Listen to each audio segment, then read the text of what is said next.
Assalamualaikum para sahabat semua.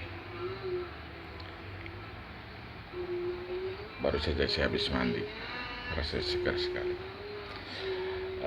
Setelah mandi saya tersirat keinginan untuk berbagi ilmu dengan sobat semua. Sesungguhnya COVID itu masih ada. Saya jelaskan kenapa saya berkeyakinan COVID itu masih ada. Apakah karena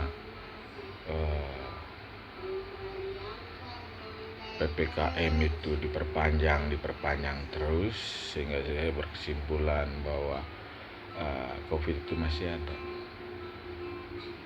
Tidak, bukan karena itu. Saya ini seorang tipe manusia yang tidak mudah percaya sesuatu hal yang tidak saya lihat sendiri, mendeteksi sendiri, memeriksa sendiri, dan melacak sendiri. Jadi saya tadi pagi sebelum mandi saya keliling. Ada beberapa titik yang saya kelilingi dari pasar terus ke wilayah Kuta Selatan, terus ke beberapa tempat warung kopi di daerah Walu, Pratama, dan beberapa lainnya wilayah Kute.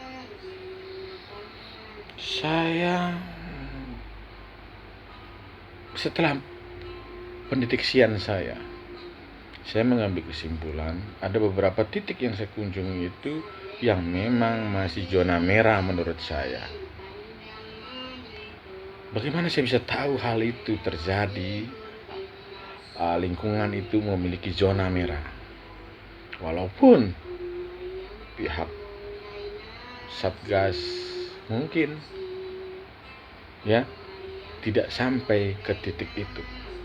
Coba mereka mengandalkan teknologi dan teknologi modern dan korban COVID yang sebenarnya terjaring ketika mereka memeriksakan diri kesehatan mereka baik ke puskesmas atau ke dokter umum atau ke rumah sakit untuk memeriksakan penyakit lain, tetapi mereka akhirnya terjaring, terdeteksi mereka mengidap COVID.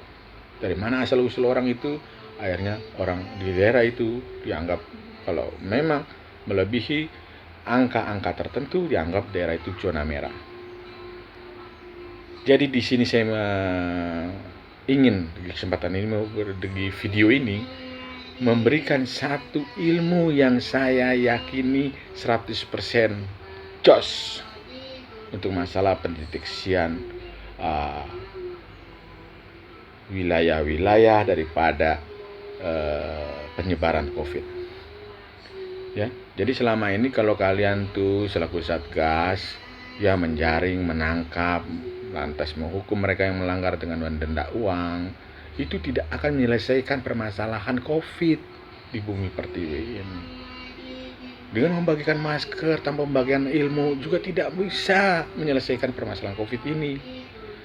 Ya, jadi menurut saya ajarilah masyarakat mengenal, mendalami COVID itu apa dan bagaimana mendeteksinya dengan keterbatasan peralatan.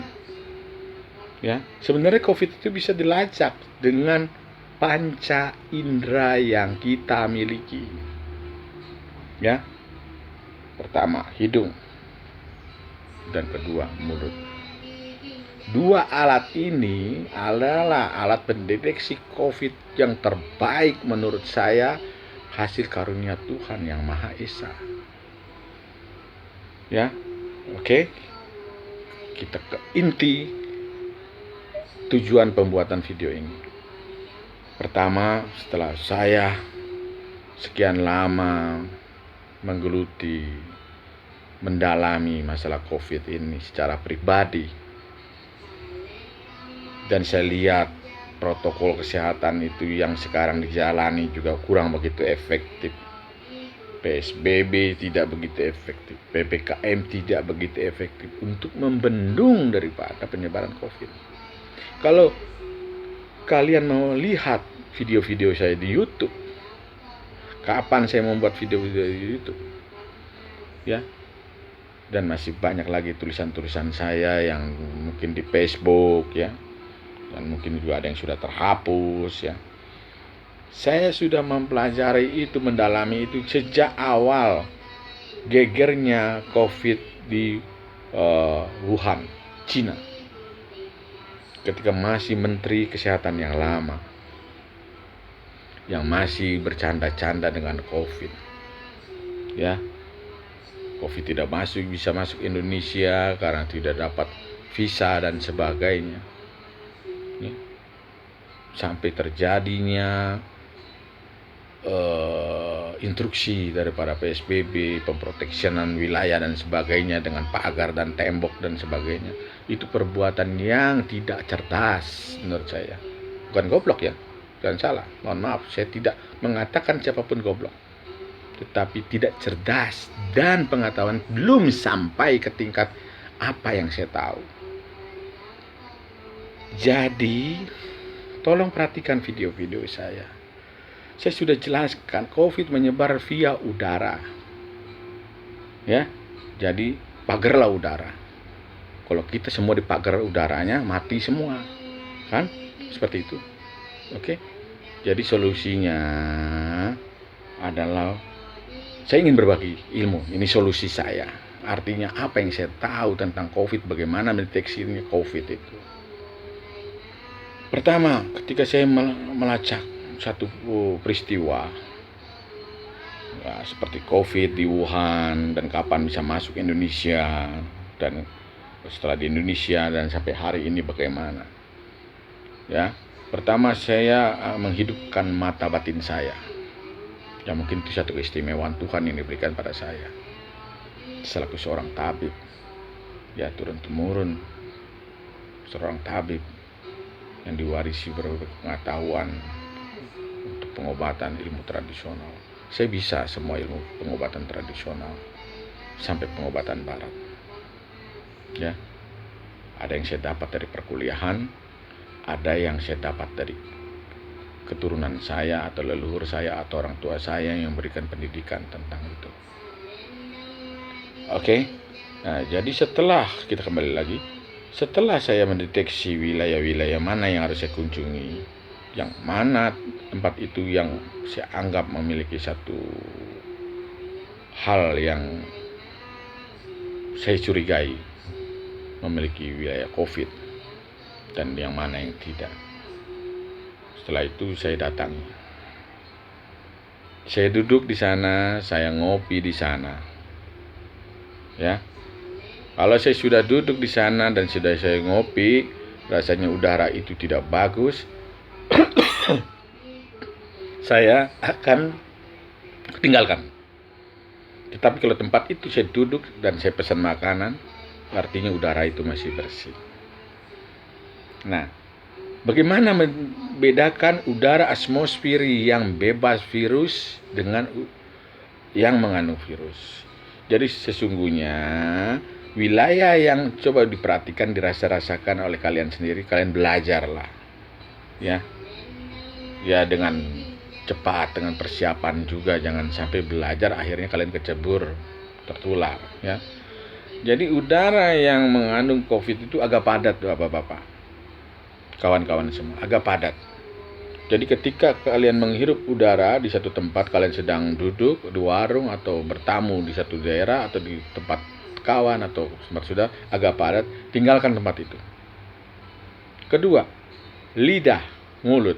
Ketika udara itu berhembus, terasa agak sejuk tetapi padat, seperti ada pasir, ya, seperti kalian harus makan getah, tinggalkan wilayah itu. Wilayah itu pasti mengandung COVID. Nah, jadi ada dua indera yang bisa mendeteksi COVID. Lantas ada beberapa varian udara yang mengandung COVID. menurut saya ada 3 varian. Ketika cuaca panas, tetapi angin berhembus dingin seperti di pegunungan dan agak padat, itulah jenis COVID yang membawa flu dan batuk.